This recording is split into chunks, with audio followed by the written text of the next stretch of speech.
Hello students, I will discuss the relation between R and F for a spherical mirror. Let us draw a concave mirror.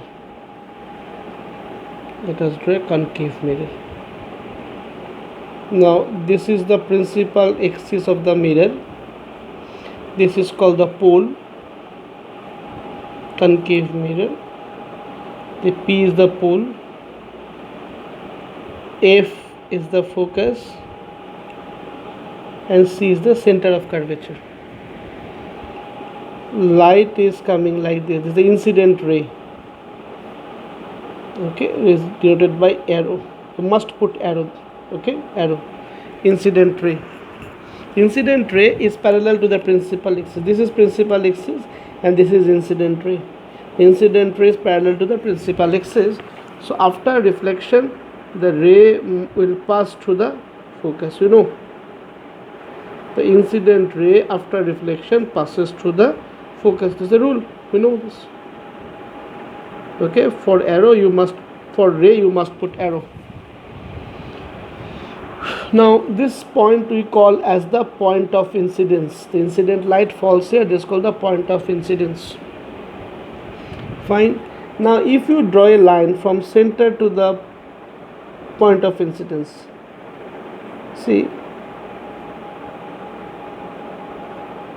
this line is perpendicular to this surface. The simple geometry, suppose this is a sphere or a circle. You see, this is a circle or this is the center. If you draw the radius line from the center, then that is perpendicular to the tangent. We know this simple geometry. Radius is perpendicular to the tangent. This angle is 90 degree. Okay, so here also this is a line drawn from the center to the circumference. So this is a perpendicular to this. So we can call this as normal. This is the incident ray. This is the normal. So this angle is called the angle of incidence. Okay.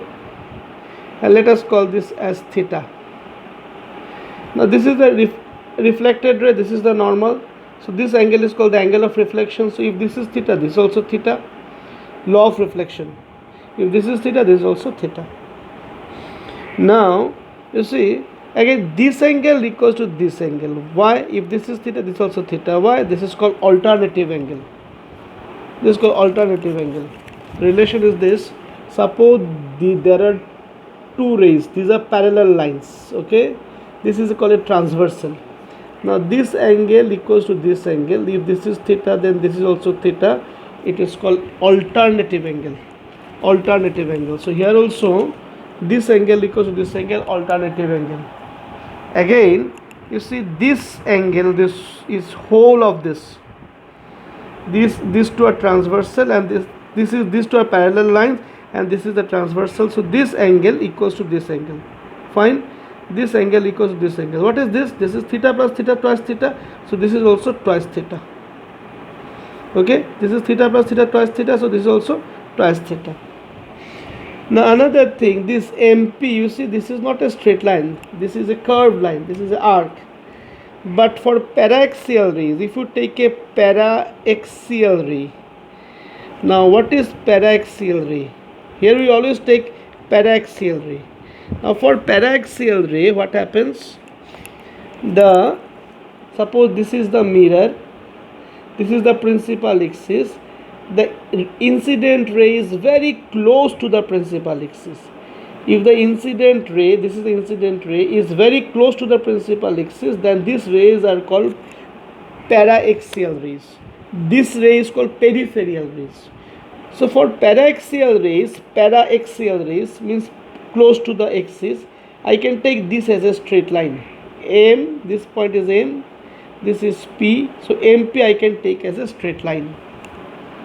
Fine. Here you see, this is not a straight line. But here I can call this as a straight line.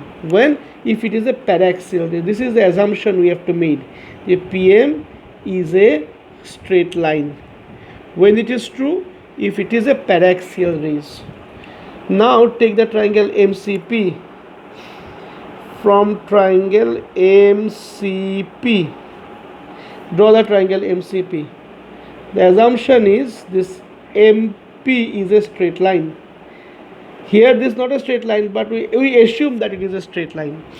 So MP is a straight line. Then MCP, triangle MCP, this angle is theta.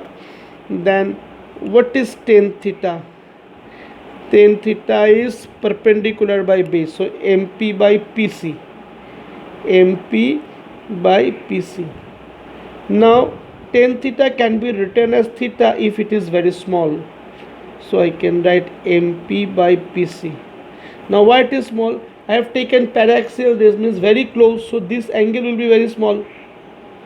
If M is far away, then angle will be large. If M is here, far away, then angle will be large. But since M is very close, paraxial, so this angle will be very small.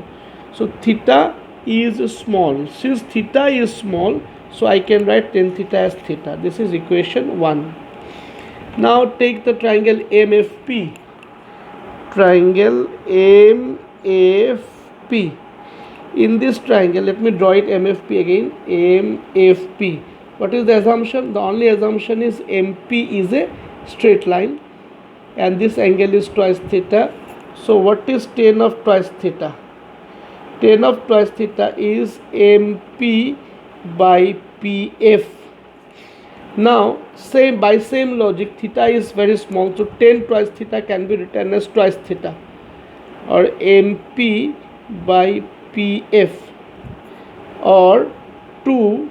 What is theta? Theta is MP by PC. Theta is MP by PC equals to MP by PF. Now you cancel this MP. Now 2. What is this PC? P to C, distance from P to C. This is P to C. This distance is nothing but radius of curvature. And what is this PF? P to F, focus to pole. This is called focal length, small f. So PC is small r and PF is small f. So I can write R equals to twice f. This is the proof. Thank you very much.